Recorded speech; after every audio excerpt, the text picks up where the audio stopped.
How's it going, everyone? My name is Chiến Thắng. In Vietnamese, that literally means victory. Sounds like a title, right? Like I was born to stand under these lights and collect applause. Like I was destined to win. But a few months ago, I stood on another TEDx stage, and it felt like anything but victory. The lights were so bright they became a white wall. My notes trembled in my hands. My heart felt like a trapped animal in my chest. My throat tightened, and for a few seconds that felt like an hour, my mind simply stopped. Words vanished. Slides jumped ahead and then wouldn't move. I could hear my own breathing, loud and wrong. The audience silence folded over me like a blanket, thick, cold, impossible to shake. I walked off that stage thinking, chiến thắng, more like chiến thua.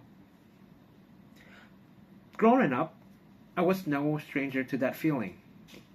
As a kid, I dreamed of getting into the best high school, Amsterdam, trường ngoại ngữ, Chu Văn An. You know, the one everyone said would set you up for life. I studied hard, stayed up late, but when the results came, my name wasn't on any list. I watched my friends celebrate while I just sat there with that quiet ache of not being enough. Years later, I chased the dream of studying abroad. The Ivy walls, the scholarship letter, the perfect campus photos, the application sent, essay was polished, and hope was packed into envelopes and clicks. Weeks later, emails arrived, like, as I read, "We are sorry to inform you that..." Then I just delete that email. Even my major now in STU, never my first choice.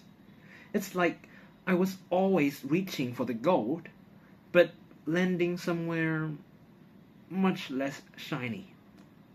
I took a job that wasn't my plan. I dated who weren't the one. I applied for opportunities that slipped through my fingers. Each time, society's little scoreboard lit up somewhere else. Trophies, offers, headlines. Somehow, I thought that scoreboard was a map. And because I wasn't on it, I must be lost. Now, picture this. Society hands us a script. We read it in headlines and graduation photos. In a way, success is framed on social feeds like threats. The script is simple. Winners and loser. Black and yellow. You either take the trophy or you fall short. The world hands you two boxes and says, pick one. That binary voice is loud. It whispered at home. It shouted in classroom. It scrolled across our screen.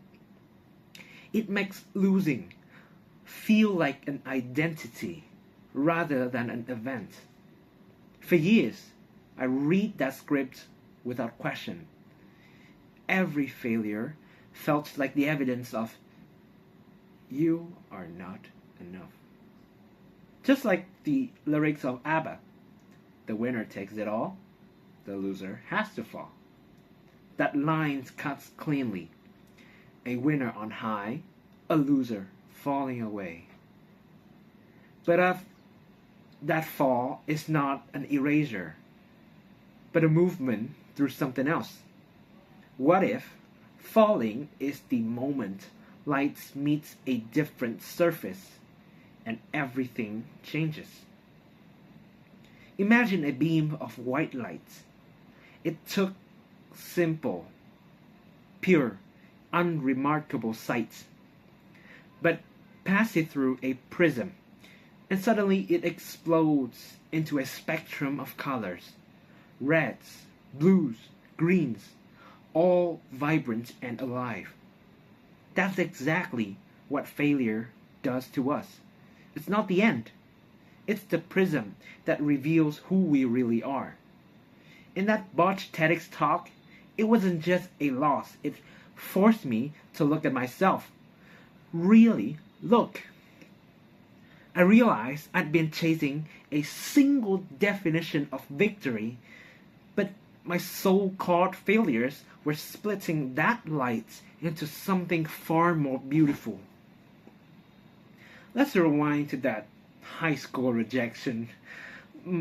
Missing that admission didn't just close a door. It forced me to build my own window.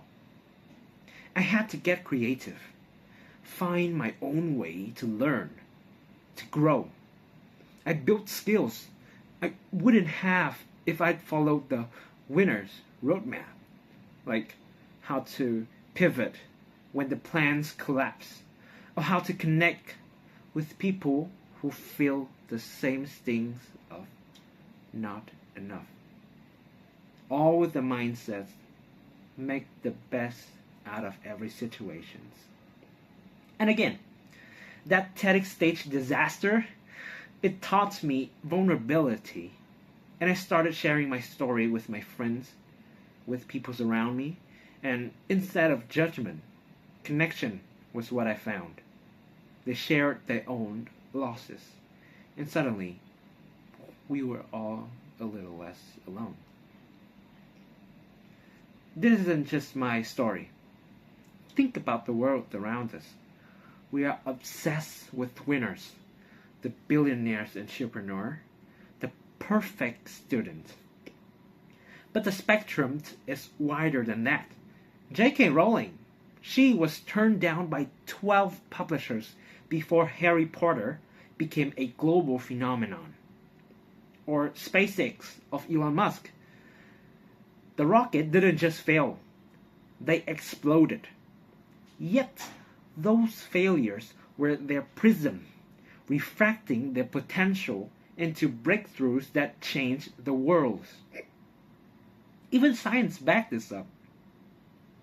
Research on growth mindsets shows that people who embrace setbacks as learning opportunities are more likely to innovate, to create, to succeed in ways that matters. So, what does this mean to us? For me, it meant rethinking my name. Victory, chiến thắng, isn't about never losing. It's about the full spectrum. The loss that teach you resilience, the detours that spark creativity, the moments of vulnerability that build connection. Every time I lost, I unlocked a new color in my spectrum. And standing here today, I'm not just the guy who messed up a TED Talk or missed the elite school. I'm a prism, refracting my light into something worth sharing. So now, I want to ask you something. Quietly, keep it to yourself. What is the failure you carry that has come to define you? The application you didn't get? The relationship that ended? The grade? The rejection? The talk that didn't go well? What is the failure you're carrying?